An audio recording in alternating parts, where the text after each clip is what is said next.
This video is now in session, and in a few redistricting videos a few days ago, I briefly talked about how redistricting commissions think. So in this video, I kind of want to elaborate on that and just give the guidelines and the aspects of redistricting that a lot of people, both commissions and state legislatures, use to create maps. So we're gonna do like one state on this. So let's take Arizona, for example. So Arizona is a competitive state, and they have a diverse coalitions of many different individuals, both indigenous as well as suburban, rural, urban, college educated, non-college educated. There are a lot of different groups in Arizona, which is why I chose this as an example. So Arizona has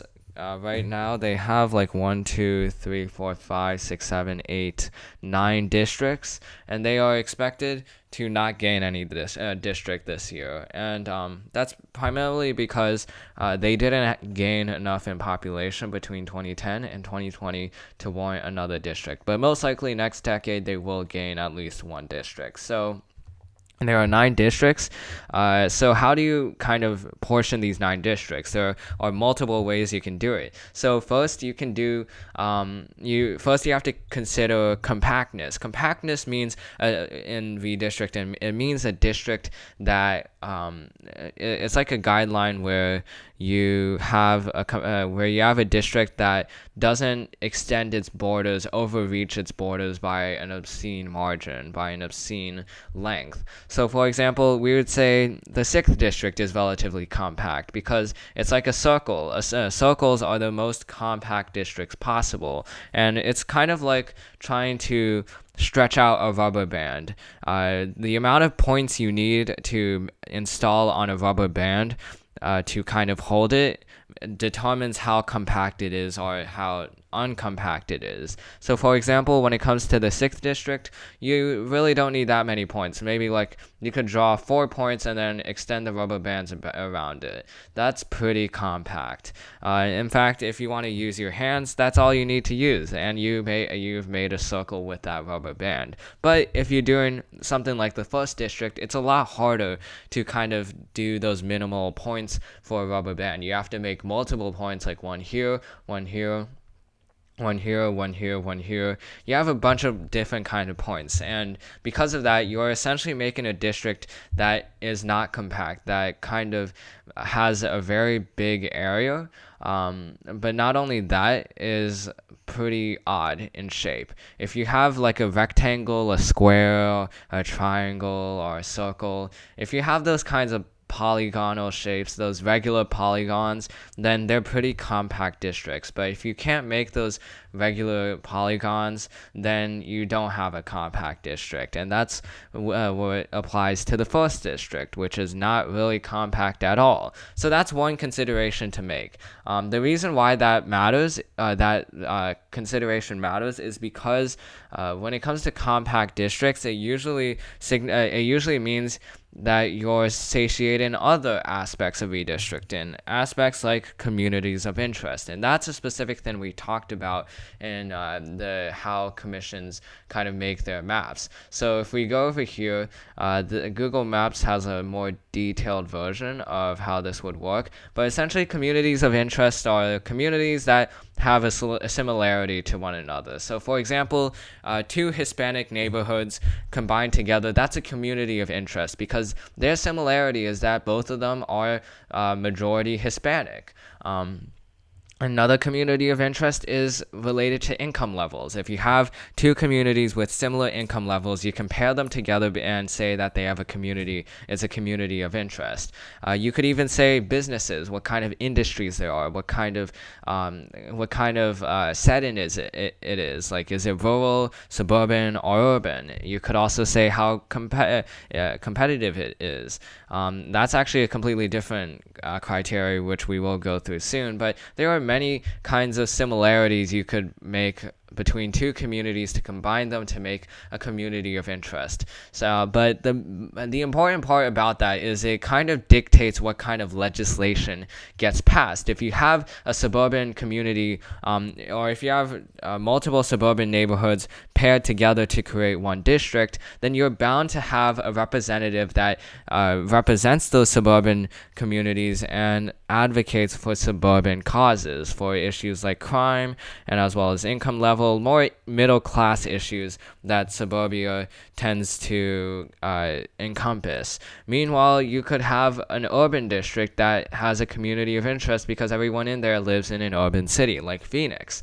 So if you have that kind of setting, then the urban causes will be advocated. And that's the purpose of having communities of interest. It's making sure that different populations are properly represented in government. So that's another consideration to make. The third we mentioned is competitiveness. Competitiveness is important because it determines whether a district is either progressive, very conservative, or if it's moderate. So, for example, you have the third district. The third district is a Hispanic Latino majority district, which is an example of a community of interest district, but it's also a Democratic district. It's an uncompetitive district. So what that does is it's more likely to produce a representative who is progressive, especially because there's a 97.9% chance of a Democrat representing that district. So that's competitiveness. You can make a competitive district like the second district, like the ninth district, like the first district. All of these districts are competitive, and what that does is it's meant to exacerbate the impacts of a wave year election. So 2010, for example, was a wave year for the Republicans.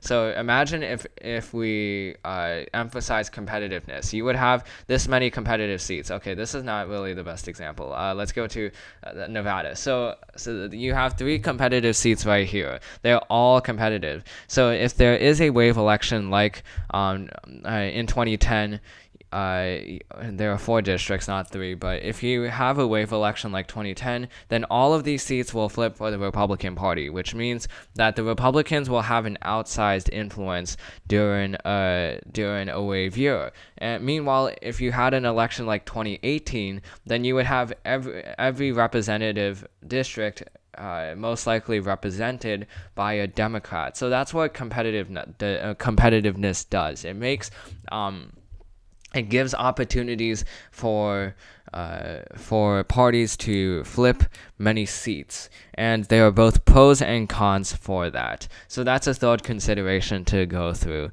The fourth consideration is population size. This is a pretty simple consideration, and it's one that has been codified, but it means you have to have districts that have around the same amount of population, or the same amount of people, I should say. And what that does is it makes sure that no constituency is overrepresented or underrepresented in Congress, because we used to have a system a few decades ago where districts were very kind of weirdly drawn in terms of their population, where some districts could have a deviation from another district by 200,000 votes. The most extreme example of this was in Georgia, when there were high deviations between the most populated districts and the least populated districts. So that's a consideration that every single map drawer has to take into account, because it's by law you have to have a pretty you have to evenly distribute the populations of certain areas. So that's the fourth consideration to make. The fifth consideration to make is making districts more representative of the electorate. And what that means is making districts that are producing a district majority for a party that is similar to presidential election results or the overall House results. So, for example, Arizona voted for Joe Biden by around 50%.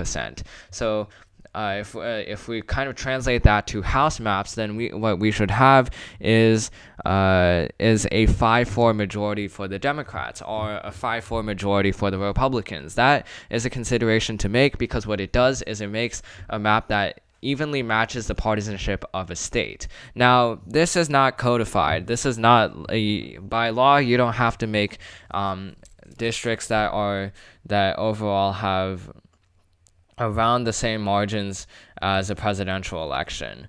And we know this because a lot of states have gerrymandered. If we look at Ohio, for example, Ohio is an example of a gerrymandered state. There are only 4 usually Democratic seats and 10 usually Republican seats. And if you look at the competitive seats, both of them trend for the Republicans. So you can see that there's really a 4-12 majority or a 12-4 majority by the Republicans. But that doesn't match the 2020 election results, where Joe Biden lost around 8%. Here, it's a much greater loss between the Republicans and the Democrats. So that's a gerrymandered map. But unlike apportionment, it's completely legal to kind of buck the partisanship of a state and try to gerrymander maps to be in favor of your political party or the other political party. So those are the main considerations to take away when drawing maps, and those are the kinds of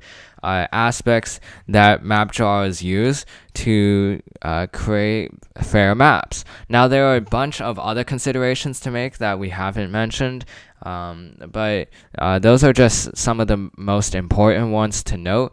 And when you look at representative maps for the 2022 election, you can kind of take those things to heart and see those patterns emerge. You might be able to see some districts in California represent communities of interest. You might see a bunch of African American majority districts in Illinois. That's part of communities of interest. You can see Arizona have a total amount of districts that equals the partisanship of that state. So so when you look at those maps in 2022, you can kind of begin to see some patterns emerging between states and see how the stuff that we said in this video applies to real life maps. So that's the end of this video. Hope you enjoyed it. This video is now adjourned, and I'll see you in the next one.